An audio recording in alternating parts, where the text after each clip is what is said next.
사랑하는 성도 여러분, 5월달 첫 주일날에서 주일절에 우리가 함께 모여 예배 드리게 됨을 기뻐하고 또한 감사합니다. 우리 다 같이 찬양하심으로 오늘 예배에 하나님께 올려드리겠습니다.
되실 줄 믿습니다.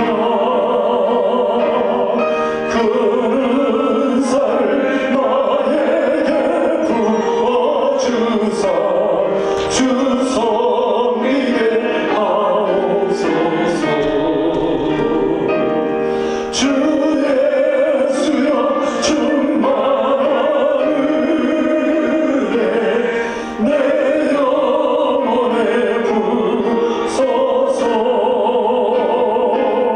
주 예수만 나의 힘돼 오늘 만족하게.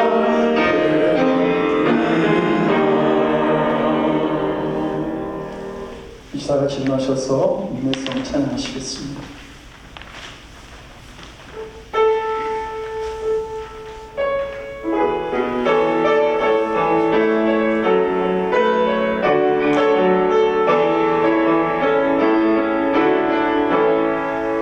예수 우리 왕이여 이곳에 오소서. 보좌로 주여 임하사 찬양을 받아주소서. 주님을 찬양하오니 주님을 경배하오니 왕이신 예수여 오셔서 좌정하사 다스리소서. 주를 찬양하오니 주님을 찬양하오니 주님을 경배하오니 왕이신 예수여 오셔서 좌정하사 다스리소서.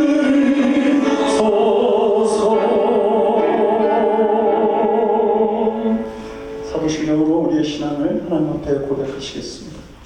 전능하사 천지를 만드신 하나님 아버지를 내가 믿사오며 그의 아들 우리 주 예수 그리스도를 믿사오니 이는 성령을 대하사 동정녀 마리아에게 나시고 본교 빌라도에게 영광을 받으사 십자가에 못 박혀 죽으시고 장사한 지 사흘 만에 죽은 자 가운데서 다시 살아나시며 하늘에 오르사 전능하신 하나님 우편에 앉아 계시다가 저로서 산 자와 죽은 자를 심판으로 오시리라. 성령을 믿사오며 거룩한 공예와 성도가 서로 교통하는 것과 죄를 사하여 주시는 것과 몸이 다시 사는 것과 영원히 사는 것을 믿사옵나이다. 아멘. 찬양하시겠습니다.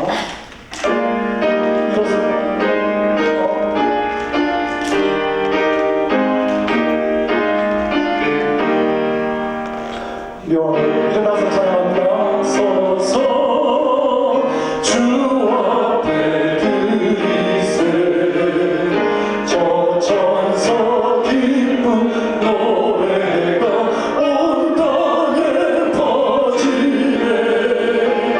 내 호랑에 서 주 찬송하여 온 백성 죄를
같이 한 마음으로 같이 기도하시겠습니다. 언제나 저희를 영원한 생명과 기쁨의 자리로 초대하시는 아버지 하나님, 오늘 복된 주를 맞이해서 저희가 그 하나님을 예배해야 합니다. 하나님, 부족한 저희들일지 모르지만 저희들이 드리는 예배를 기쁘게 받아 주시옵시고 우리를 기뻐하시는 그 주님의 은총을 만나는 귀한 시간 되게 하여 주시옵소서. 회개하는 세계의 기도를 보시고 의롭다 인정하신 그 주님의 은총을 기억하면서 우리가 이 시간 참여하게 될 때에 주님, 지난 일주일 동안 저희가 지은 모든 죄를 용서하여 주시옵시고 새로운 믿음의 능력을 회복하는 시간 되도록 우리의 심령을 하나님 주장하여 주시옵소서. 에덴 동산의 가정을 세우시고 이 땅에 하나님 나라의 기쁨을 주시고자 하셨던 하나님, 그러나 이 땅 곳곳에서 하나님께서 세우신 그 가정이 무너져가고 그리고 혼돈 속에서 신음하는 소리가 들립니다. 하나님, 이 땅의 모든 가정들마다 회복의 역사가 일어나게 하셔서 방황하고 허물어져가는 그러한 가정들이 참된 하늘의 안식과 평안을 누릴 수 있는 자리로 다시 일어설 수 있도록, 회복될 수 있도록 주님 역사하여 주시옵소서. 이제 5월 가정의 달을 맞은 저희가 우리를 구원하신 하나님의 눈으로 십자가 사랑으로 우리들의 가족을 보게 하셔서 가족들을 더욱 사랑하며 위하여 기도할 수 있는 믿음을 우리에게 허락하여 주시옵소서.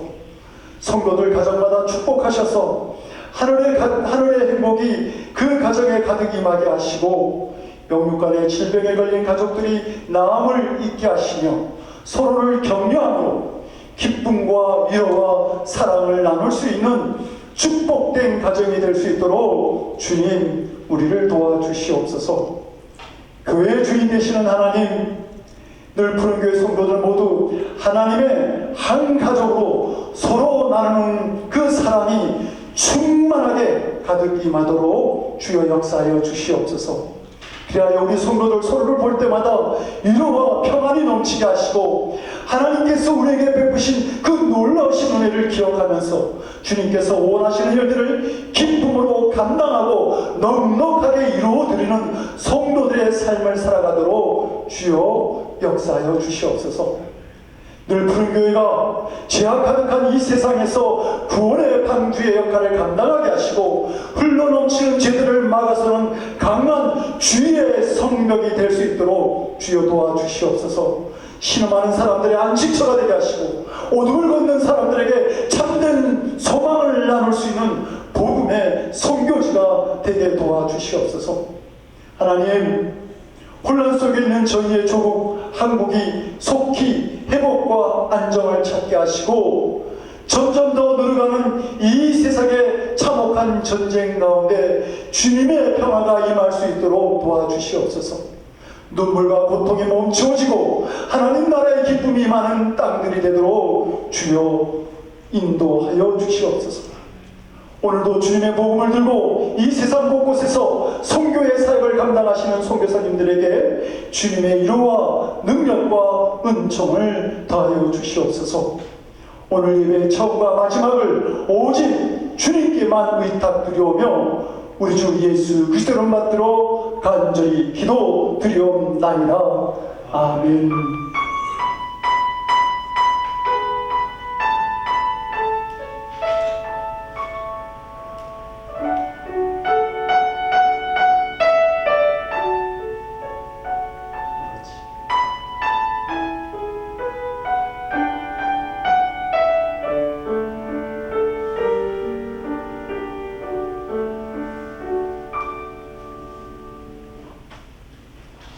오늘 우리에게 주신 하나님 말씀 봅니다. 창세기 29장 31절에서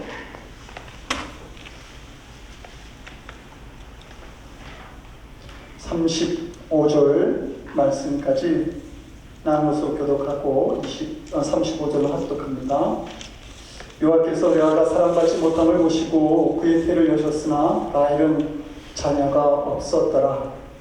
레아가 이제야 아들하고 그 이름을 루벤이라 하였는데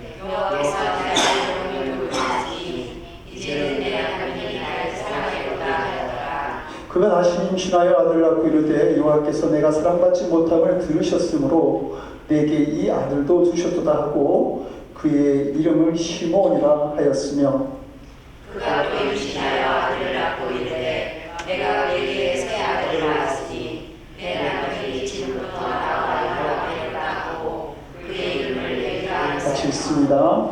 그가 또 임신하여 아들을 낳고 이르되 내가 이제는 여호와를 찬송하리로다 하고 이로 말미암아 그가 그의 이름을 유다라 하였고 그의 출산이 멈추었더라. 아멘. 기도하겠습니다. 하나님, 주님의 말씀을 위로 삼아 이 땅을 살아가게 하시니 정말 감사드립니다. 하나님 말씀이 우리의 소망이고 기쁨이고 평안입니다. 이제 그 말씀을 나누려고 합니다.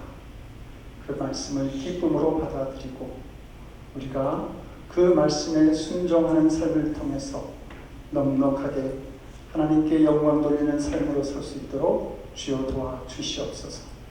감사드리옵고 우리 주 예수 그리스도를 받들어 간절히 기도드리옵나이다.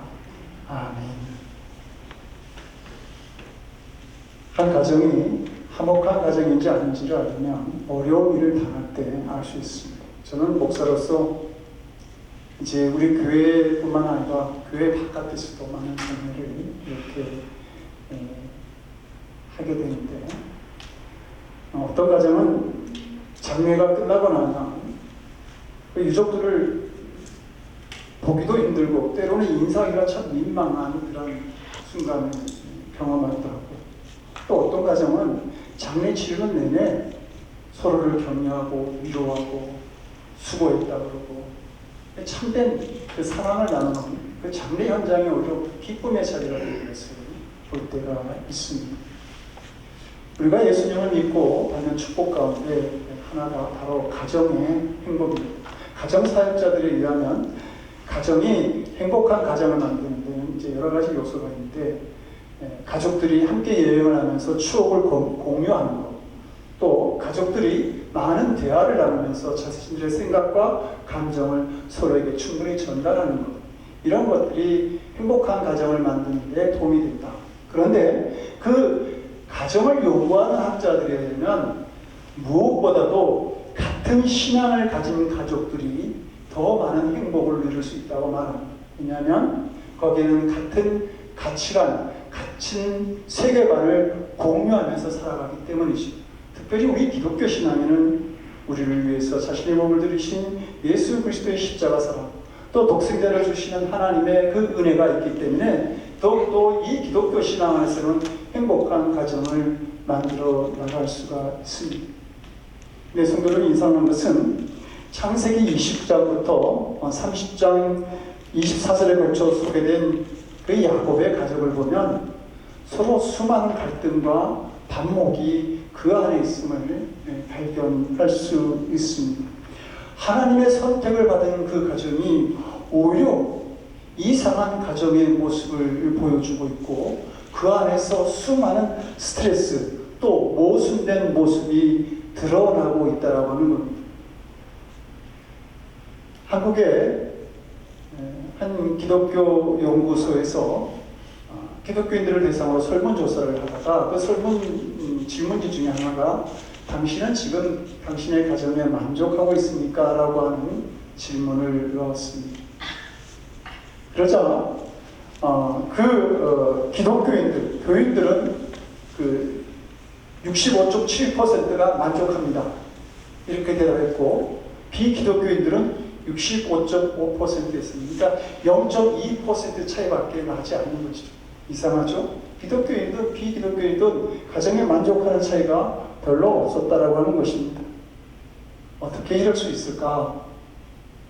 우리가 하나님을 믿고 영적으로는 거듭났을지 모르지만 가족들을 보는 눈은 거듭나지 않았다고 하는 겁니다. 우리가 가족들을 볼 때에 하나님이 우리를 보시는 눈으로 가족들을 볼 수 있어야 되는데 그러한 눈으로 가족들을 보지 못하는 것이죠. 그럼 우리가 가족들을 하나님의 눈으로 본다라고 하는 건 뭡니까? 사랑하는 눈으로 보는 겁니다. 그래서 요한복음 3장 12절에 말씀하지 않습니까? 하나님이 세상을 이처럼 사랑하사 독생자를 주셨으니 하나님께서 독생자를 주시기까지 우리를 사랑하는, 우리는 너무도 하나님 앞에서 너무도 소중하고 사랑스러운 존재인 것입니다. 성도 여러분들은 여러분들의 아내나 남편 때문에 혹은 부모와 자녀 때문에 마음이 상하신 적 있습니까? 그렇다면 나는 그 사람을 어떻게 보는가 한번 자신을 헤아려 볼 수 있기를 바랍니다. 그리고 하나님의 눈으로 보기를 기도해야 할 줄로 압니다. 우리가 가족을 하나님의 눈으로 본다? 그 말은 십자가 사랑으로 본다는 말이죠.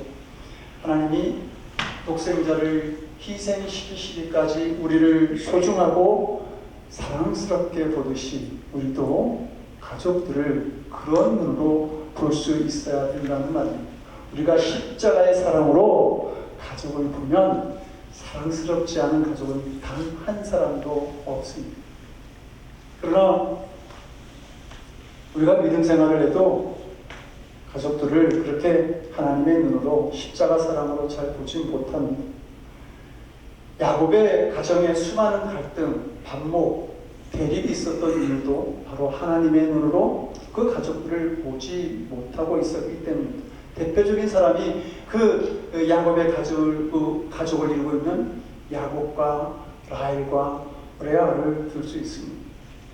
첫째로 야곱을 보면 야곱은 외모를 보면서 자기의 아내를 선택하고 그 외모에 따라서 아내를 좋아합니다. 야곱은 삼촌 라반의 집에 있는 가족 중에 둘째 딸 라헬을 좋아하죠. 이유는 하나님을 우리 예뻤기 때문입니다. 그래서 창세기 29장 17절 18절을 보면 이렇게 말합니다. 라벨은 곱고 아리따우니 야곱이 라헬을 연애함으로 즉 사랑함으로. 여기서 곱고 아름답다라고 하는 말을 원문에서 보면 예쁘고 몸매가 괜찮았다, 좋다 그런 의미입니다. 그러니까 야곱은 예쁜 여자를 좋아했습니다. 그리고 이것이 문제가 된 것이죠. 야곱은 라헬과 결혼하려고 7년 동안 무보수로 일을 합니다. 7일을 정말 수일같이 라헬의 결혼을 꿈꾸면서 그렇게 지낸 많은 시간을 고생했는데 조금도 힘들지 않게 보냈던 것이죠. 라헬을 사랑했기 때문입니다. 그런데 그 이유가 라헬이 예뻤다고 하는 것이죠. 그거 하나로. 그래서 라헬의 미성숙한 모습, 부족한 모습을 볼 수가 없었습니다. 야곱의 그 라헬의 외모만 좋아했던 것이 아니라 모든 것을 다 사랑할 수 있어야 했던 겁니다.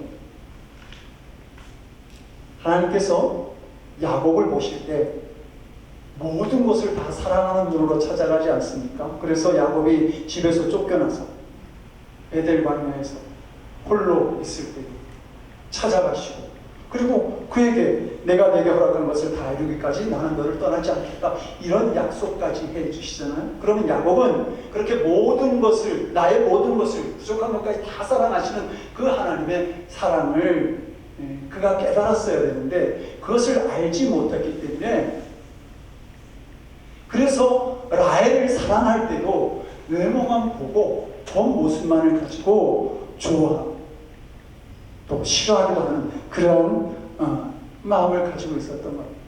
그럴 때 이 야곱의 가족은 지옥과 같이 될 수밖에 없었습니다. 야곱이 7년간 이제 봉사를 했는데 결혼하는 날을 기다렸는데 그 결혼식 첫날 밤에 신부가 바뀝니다. 야곱이 아침에 일어나 보니까 자기가 좋아했던 라헬이 아니라 언니 레아였습니다. 이때가 야곱에게는 사람을 볼 수 있는 눈이 바뀔 수 있는 그런 어떤 찬스, 기회였다고 하는 것이죠. 아무것도 보이지 않는 캄캄한 밤에는 라헬도 레아도 별로 그렇게 구분이 안 되더라. 그런 것을 알았어야 하는 것. 그리고 자기 이 어두운 힘들고 어려운 인생을 살아가는 데 있어서 예쁘고 잘생겼다. 그것은 별로 크게 중요한 것이 아니더라 라고 하는 것을 이 야곱이 깨달았어야 했던 것이죠. 그런데 이 야곱은 여전히 라헬에게 매달립니다. 라헬과 결혼하려고 7년간 더 공사를 하죠. 그러면 어때요? 14년을 수고하면서 한 여자만을 바라보고 수고했다. 굉장히 낭만적으로 느껴지죠. 그리고 그렇게 결혼했다고 한다면 야, 굉장히 행복할 수 있겠다. 우리 그렇게 생각하지 않습니까? 그런데 이 야곱이 라헬과 결혼한 다음에 서로 다투는 모습이 이 성경에 기록되어 있어요. 그래서 창세기 30장 1절을 보면 이런 말씀이 있습니다. 라헬이 자기가 야곱에게 아들을 낳지 못함을 보고 그 형을, 즉 언니 레아 말합니다. 그 형을 투기하여 야곱에게 이르되 나로 자식을 낳게 하라. 그렇지 않으면 내가 죽겠노라. 이 라헬은 언니를 보면서 못생긴 언니는 뭐 그런 생각이 있었겠죠. 자식을 쑥쑥 잘 낳기만 하는데 왜 나는 아들을 못 낳냐, 자녀를 못 낳느냐. 그것을 가지고 야곱에게 대들었던 겁니다. 야곱이 이 이야기를 들으니까 좀 황당하죠. 그래서 야곱이 오히려 화를 내고 짜증을 내면서 이런 말을 합니다. 그대로 선택지 못하게 하시는 이는 하나님이시니 아들을 못하게 하시는 분이 하나님이신데 내가 하나님을 대신하겠느냐. 그리고 이 야곱이 하나님의 눈으로 자신의 아내를 선택하지 못하고 사랑하지 못하게 되었을 때에 이 야곱은 행복한 가정을 만드는 데 실패하고 맙니다. 두 번째로 이 라헬, 아내가 된 라헬은 교만과 질투의 눈으로 그들의 가족을 바라보고 있었다는 사실입니다. 창세기 30장 1절을 보니까 라헬이 자기가 자녀를 낳지 못한 것에 대해서 언니 레아를 투기했다, 질투했다라고 하는 말씀이 있습니다. 라헬은 자기는 언니보다 낫다 이렇게 생각했어요. 그런데 언니보다 더 나은 자신이 자녀를 낳지 못하니까 언니 레아를 투기하게 된 것이죠. 미워하게 된 것이죠. 왜 라헬이 나는 언니보다 나아 이렇게 생각했을까요? 성경을 보게 되니까 이 라헬이 언니 레아보다 특별히 나은 것은 외모밖에 없어요. 잘생긴 것밖에 없어요. 이 레아가 알력이 부족하고 청이 없다라고 하는 말씀이 성경에 있긴 하지만 그렇게 그 라헬이 언니를 미워할 정도로 그렇게 청이 없고 알력이 부족한 그 레아는 아니었어요. 왜냐하면 레아는 자기가 그런 사람이라는 것을 알고 있었거든요. 그러니까 그렇게 부족한 사람은 아니었다라고 하는 겁니다. 라헬은 그냥 조금 더 나아. 언니 레아보다 자기가 좀 더 똑똑하고 좀 더 잘생겼어. 그것만 가지고 언니 레아를 미워하고 질투했던 것이죠. 그러면 자매가 둘이 생활하다가 라헬이 레아에게 그런 말을 했을지도 몰라요. 얼굴도 못생기게 멍청해가지고 이런 얘기 하지 않았을까요? 근데 성도 여러분, 그렇게 언니 레아를 미워했을지 모르지만 그런 주모심이 그 언니 레아가 아들을 낳을 때마다 오히려 자존심이 상한 자신의 상처로 돌아왔다라고 하는 사실을 우리가 알아야 할 겁니다. 우리도 언니 라헬처럼 언니 레아를 미워하고 또 질투할 때가 있을 겁니다. 그런데 만약 한 번만이라도 얼굴도 못생긴 게, 뭐 키도 작은 게, 공부도 못하는 게 이렇게 가족들에게 말을 했다고 한다면 그거 회개해야 돼요. 왜 그런가요? 우리가 얼굴 잘생기기 위해서 뭐 노력한 게 있습니까? 뭐 똑똑하게 태어나기 위해서 스스로 뭐 한 게 있습니까? 그것이 머리 좋고 재능을 가졌다라고 하는 것이 내 자랑거리가 될 수가 없다라고 하는 겁니다. 얼굴이 잘생겨서 사람들이 한 번 더 쳐다보고 머리가 좋아서 공부를 잘하고 재능이 있어서 사람들에게 인기를 얻는다? 그러면 그때 자랑하거나 교만할 것이 아니라 하나님께서 허락하신 이 재능을 가지고 오히려 겸손하게 설 수 있어야 합니다. 그럴 때 하나님께서 쓰실 수 있는 그릇이 되는 것이죠. 고린도전서 1장 29절을 보면 하나님께서 세상에 미련한 것과 미련하고 약한 사람, 천하고 멸시받는 사람, 없는 사람을 택하시는 이유를 이렇게 말씀합니다. 이는 아무 육체라도 하나님 앞에서 자랑하지 못하게 하려 하니라. 하나님은 자기가 잘났다고 자랑하고 남을 무시하고 이런 사람 싫어한다는 겁니다. 이것이 바로 라헬이 하나님의 마음을 레아에게 아꼈던 이유입니다. 라헬은 자신이 볼 때 자기는 언니 레아보다 나은데 왜 자녀가 없는지 끝까지 불안한 마음을 가지게 되죠. 그리고 그 마음으로 언니와 경쟁하고 질투합니다. 창세기 30장 22절을 보니까 하나님이 라헬을 생각하셨다. 그러니까 라헬이 애가 없음을 보고 불쌍히 여기셨다 그 말입니다. 그래서 라헬도 아들을 낳게 되죠. 그러나 아들을 낳는 그 순간에도 이 라헬은 복되지 못한 생각을 합니다. 그래서 아들 이름을 요셉이라고 짓습니다. 그 요셉의 뜻은 또 하나 더입니다. 끝까지 언니레아와 경쟁하면서 더 많은 아이를 그렇게 원했던 것이죠. 언니도 많이 낳았는데 나도 많이 낳았는데 뭐 이런 생각인 겁니다. 라헬은 여전히 경쟁하고 시기하는 마음으로 가득 차 있었고 이 마음이 참 무서운 결과를 만드는 거죠. 이 마음 가운데 있던 라헬이 또 하나의 자녀를 낳게 되지 않습니까? 고향으로 돌아오다가 아들을 이제 야곱이 삼촌 라반의 집에서 자신의 고향의 집으로 돌아오다가 이 라헬이 이 아들을 낳게 되는데 그 아들을 낳으면서 라헬이 뭐라고 그럽니까? 그 이름을 짓는데 베노니 이렇게 짓습니다. 베노니라고 하는 것은 고통의 아들이라는 뜻입니다. 그러니까 야곱이 그걸 듣고 얼른 그 이름을 바꿉니다. 베냐민, 행복의 아들이야. 이렇게 바꿔줍니다. 그런데 사사기 19장에서 20장을 보게 되면 그 라헬이 두 번째 나왔던 이 베냐민 후손들이 에브라임 지파의 남자의 아내를 집단 강간합니다.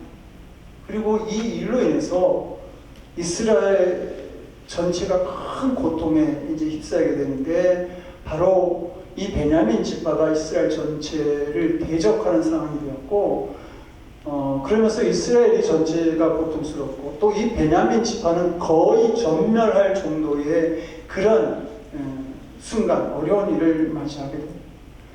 라헬이 시기하고 질투하는 마음속에서 계속 언니와 경쟁하다가 아들을 낳았음에도 불구하고 기뻐하지 못하고 고통의 아들이라고 그렇게 이름을 지어졌을 때에 그 후손들마저 자신이 낳은 후손들마저 남들에게 고통을 주는 정말 고통의 후손이 되어버리고 말았다고 하는 사실입니다.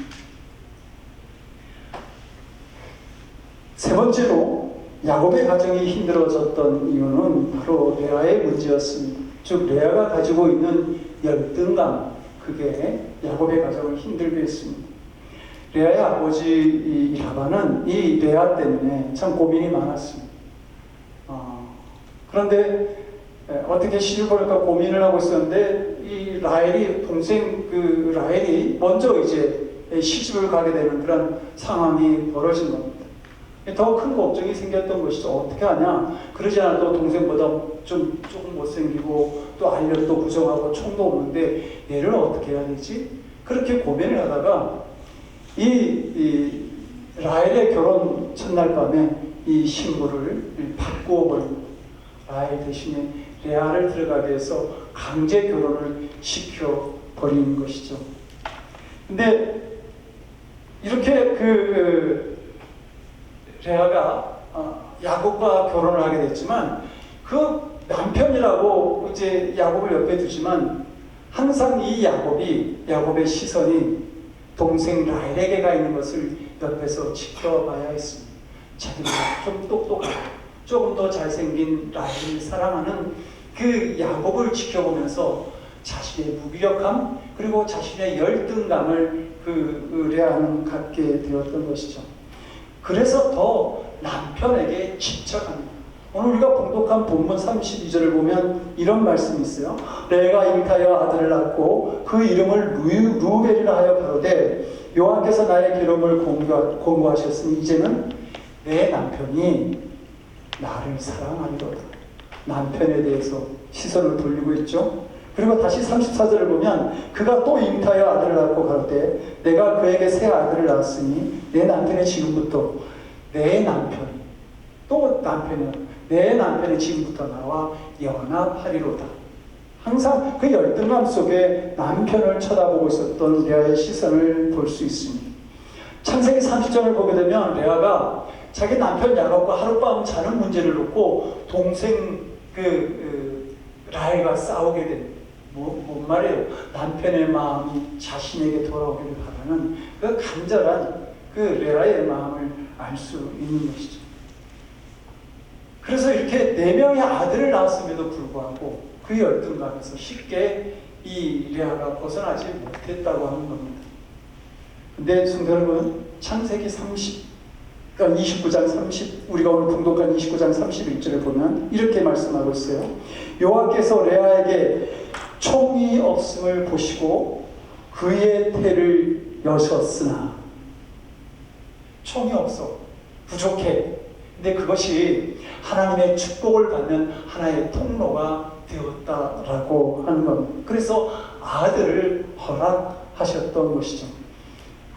특히 레아에게 하나님께서 많은 4명의 아들을 주신 것은 이 레아가 가진 부족함 때문에 그러한 은혜를 허락하신 것입니다. 여러분, 이 말씀을 상고하면서 나에게 있는 부족함이 하나님의 축복을 받아들이는 통로가 될 수 있다는 그러한 믿음을 가질 수 있기를 바랍니다. 얼굴이 못생겨서 남편 야곱의 사랑을 받지 못했던 레아는 불행한 여자처럼 보였을지 모릅니다. 그래서 더 많은 하나님의 은총을 받게 되었던 것이죠. 성경을 우리가 유심히 보면 이 레아가 하나님께로부터 받은 많은 그 은혜가 있음을 알게 됩니다. 우리가 오늘 35절까지 보았는데요. 35절에서 이 레아가 시므온을 낳으면서 이렇게 말하잖아요. 여호와를 찬양한다라고 하는 말씀이 거기 있잖아요. 그러니까 레아가 처음에는 그 아들을 낳을 때마다 시선이 남편에게 가 있었어요. 남편의 사랑을 받기를 원하는 마음으로 자꾸 남편 연합하리로다, 남편이 나를 더 사랑하리로다 이렇게 하다가 이 넷째 시므온을 낳았을 때 찬양이라는 뜻의 이름을, 시므온이라는 이름을 짓습니다. 무슨 말입니까? 믿음이 성숙해져 갔다라고 하는 말입니다. 남편에게 집착하던 시선을 하나님에게로 가지고 갔다라고 하는 것이죠.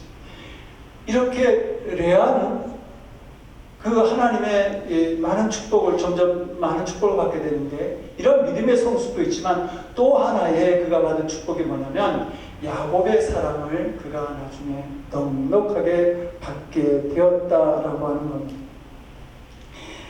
야곱이 그렇게 사랑한다고 고백했던 그 라헬은 그냥 길가에, 베들레헴 길가에 그냥 묻히게 돼요. 라헬은 그 길가에 무덤을 둡니다. 그런데 이 레아가 죽게 되자 야곱은 이 레아의 시신을 자기의 할아버지 아브라함의 묘소가 있고 자기 아버지 이삭의 묘소가 있는 그곳에 이 레아를 묻히게 합니다. 그리고 나중에 야곱이 죽게 되자 자기의 시신을 그 레아의 곁에 묻어줄 것을 유언하게 되죠. 그러니까 이 야곱이 처음에는 레아를 박복하게 하고 미워했을지 모르지만 점점 더 이 레아를 사랑하고 이제 그 레아에게 더 큰 사랑을 마지막에는 줄 수 있었던 것이죠. 여러분, 우리가 가족들을 보는 것도 하나님의 사랑의 눈으로 보아야겠지만 나를 볼 때도 하나님의 사랑, 하나님의 눈으로 볼 수 있어야 합니다. 하나님은 우리의 연약함을 채워주고 싶어 하시죠. 그러므로 내가 못생겼어. 난 좀 지혜로움이 부족한 것 같아. 그렇다 할지라도 그것이 하나님의 축복을 받는 통로임을 알아야 할 것입니다. 오늘 보면 33절에서도 레아가 그 둘째 아들 시므온을 낳으면서 이렇게 말하죠. 여호와께서 나의 총이 없음을 들으셨으므로 내게 이도 주셨다. 내게 총이 없었으니까 하나님께서 위로하시려고 이 시므온을 주셨다 말하고 있는 겁니다. 성도 여러분, 여러분들이 가진 부족함으로 혹시 마음으로나 또 다른 사람에게 당하는 고통들이 있습니까? 하나님은 우리가 당하는 고통을 보시면서 더 큰 은혜를 우리를 위해서 준비하고 계시는 분이십니다. 내가 같이 자기가 부족하다고 느끼는 사람은 하나님의 관심이 나에게 있다라고 하는 사실을 확신하시고 그리고 그 열등감에서 벗어날 수 있어야 됩니다. 심리학자들에 의하면 사람들은 95%가 열등감을 가지고 있다고 합니다. 대부분 사람들이 다 열등감을 가지고 있는 거예요. 근데 그 열등감을 가지고 사느냐 벗어나느냐라고 하는 문제죠. 열등감 속에 있으면 그 인생이 불행해질 수밖에 없는 겁니다. 험난한 삶을 살아갈 수밖에 없는 겁니다. 가데스바네아에서 이스라엘 백성들이 가나안 땅에 정탐꾼을 보내잖아요. 근데 그 정탐꾼들이 돌아와서 보고하기로 야 걔네들은 거인이고 우리는 메뚜기 같아. 그렇게 얘기했더니 그때부터 그 열등감이죠. 그 열등감의 보고를 들은 이스라엘 백성들이 이제 우리는 죽었다. 우리는 어떻게 하면 좋겠냐. 그렇게 한탄하고 바로 하나님의 계획은 바로 가나안 땅으로 들어가게 하는 것이 하나님의 계획이었는데 그들이 그 열등감에서 벗어나지 못하게 되었을 때에 38년을 더 광야에서 방황하는 민족이 되어버리고 맙니다. 그리고 그 38년을 방황하면서 이스라엘 그 애굽의 땅에 나올 때 성문으로 나왔던 이스라엘 모든 백성들이 다 죽지 않습니까? 갈렙과 여호수아만 제하고 다 죽잖아요.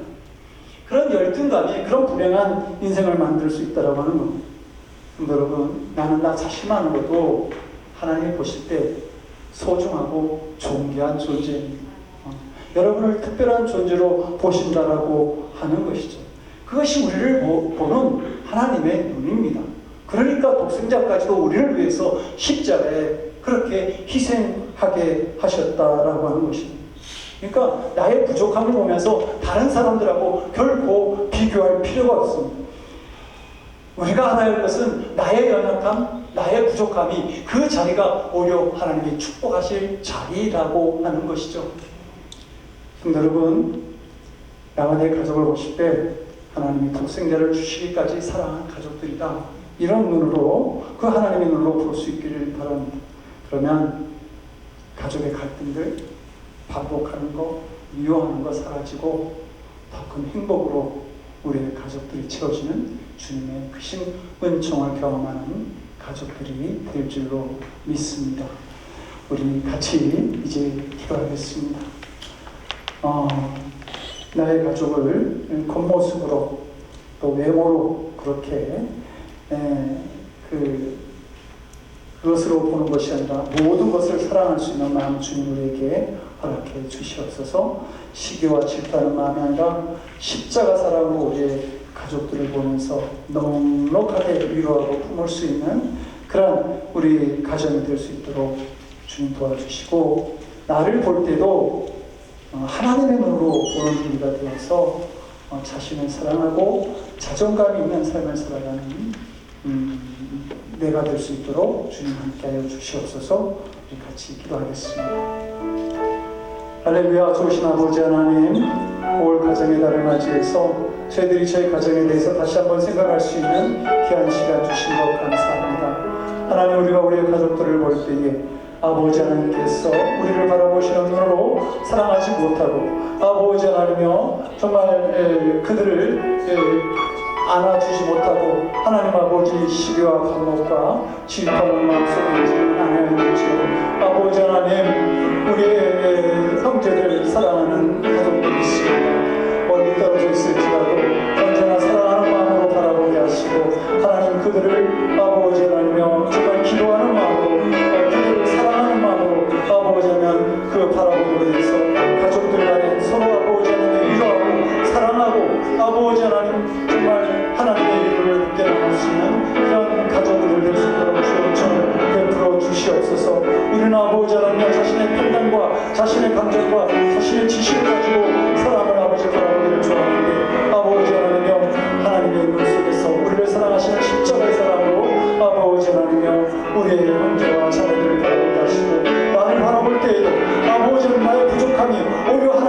축복의 통로가 된다고 하는 사실을 아버지 하나님여 깨닫고 아버지 자신감을 가지고 아버지 하나님 더욱더 하나님께 나아가는 아버지 하나님 믿음의 자녀 믿음의 하나님의 백성들 되도록 은혜를 주시옵소서.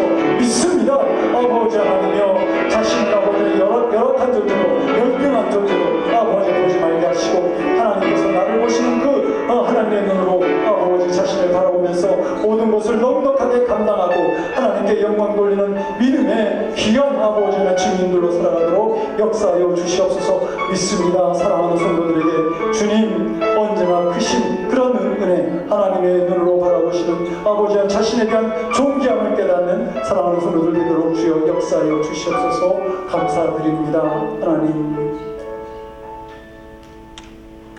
우리의 모든 것을 사랑하시고 우리를 축복된 존재로 여기시면서 바라보시는 하나님, 예수님의 그 사랑, 그 십자가 사랑이 우리 가족을 향해 있음을 알게 하셔서 누구보다도 더욱 가족을 사랑하는 저희들 될 수 있게 하여 주시옵소서.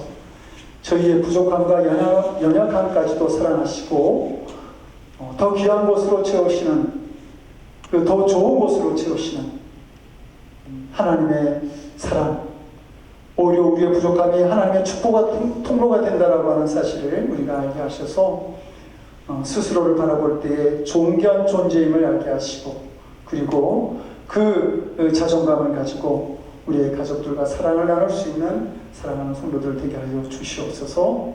우리를 향한 사랑을 십자가로 보여주신 우리 주 예수 그리스도를 받들어 간절히 기도드립니다. 아멘. 다 같이 찬송 559장 찬송하시겠습니다.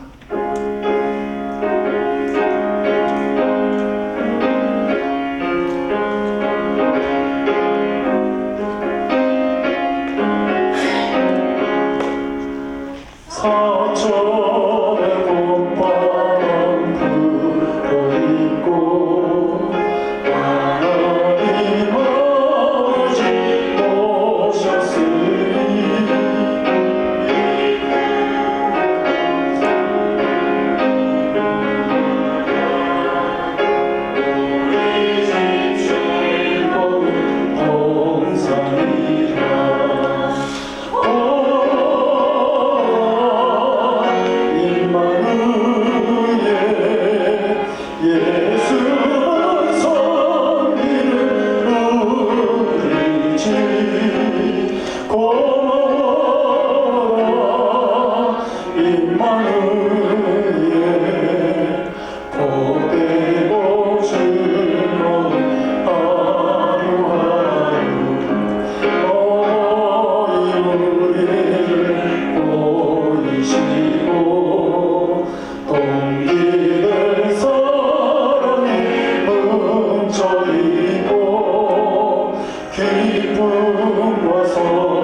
좋으신 하나님, 이 땅을 살아가는 동안 우리에게 필요한 것을 날마다 공급해 주심에 감사한 마음으로 저희들이 주님 앞에 예물을 드렸습니다. 건강 주시고 사랑하는 사람들과의 관계도 허락하시고 영원한 소망도 허락하시고 필요한 물질도 허락하시고 그 외에 우리에게 필요한 것들을 날마다 공급하여 주시니 그 하나님 은혜 감사한 마음으로 드린 물질 하나님 기쁘게 받아 주시옵시고 아버지 하나님, 이 물질이 정말 우리의 삶에 심겨지는 귀한 은총의 씨앗이 되어서 아버지는 우리 삶에 하나님께서 마음껏 축복하시는 그 귀한 열매들 맺어지도록 주님 역사하여 주시옵소서. 사랑하는 성도들 부족함 없는 삶을 살아가도록 특별히 성도들의 사랑하는 가정 하나님 은총을 베풀어 주셔서 넉넉한 하늘의 행복을 가지고 살아가는 성도들 가정 되도록 인도해 주시옵소서. 이 물질 사용하는 곳에도 하나님의 놀라우신 은혜가 드러날 수 있기를 간절히 바라고 원하며 우리 주 예수 그리스도를 받들어 간절히 기도드리옵나이다. 아멘. 그 소식 알려드리겠습니다. 5월 우리 생일 맞이하신 분이 김성원 권사님 한 분이신데요. 25일 날 5월 마지막 주에 있습니다. 그래서 그때 케이크를 주일이기 때문에 같이 그때 케이크를 자르고 축하하도록 그렇게 하겠습니다. 점심 예찬 후에 남성교회 모임이 있습니다. 우리가 참 뜻깊은 모임인데 남성교회들 보여주시기 바랍니다. 다음 주 마더스데이 점심은 아레치 바베큐 우리 김성문 권사님 누님 되시는 최성현 우리 집사님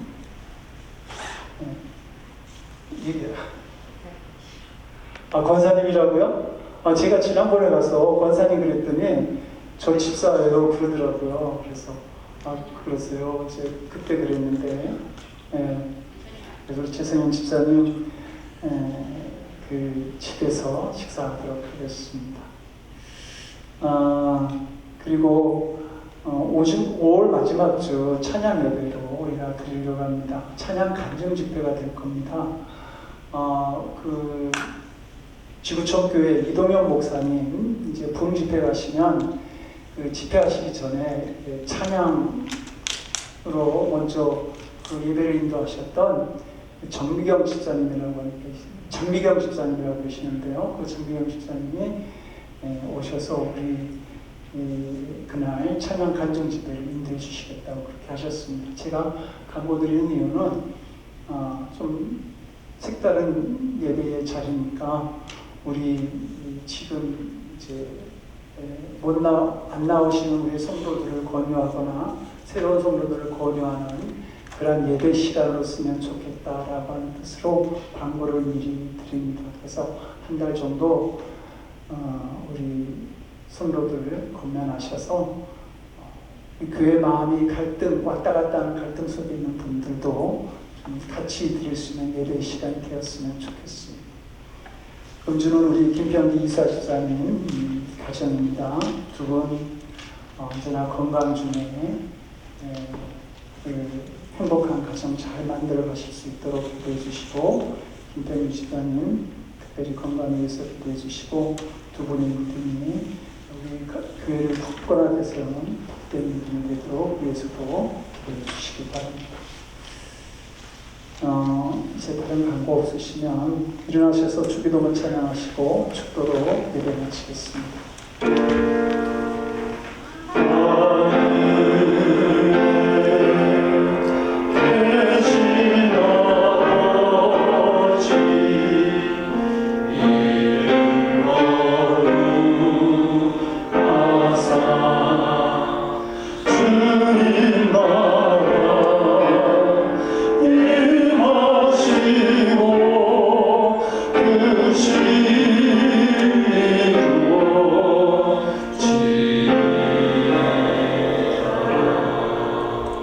일용할 양식 주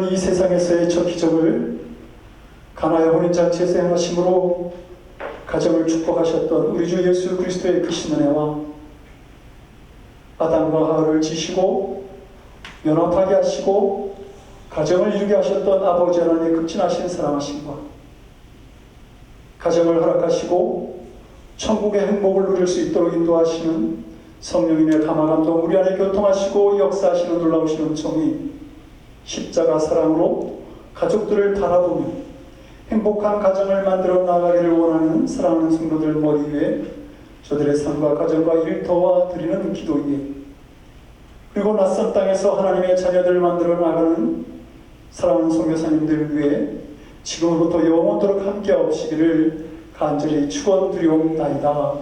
아멘.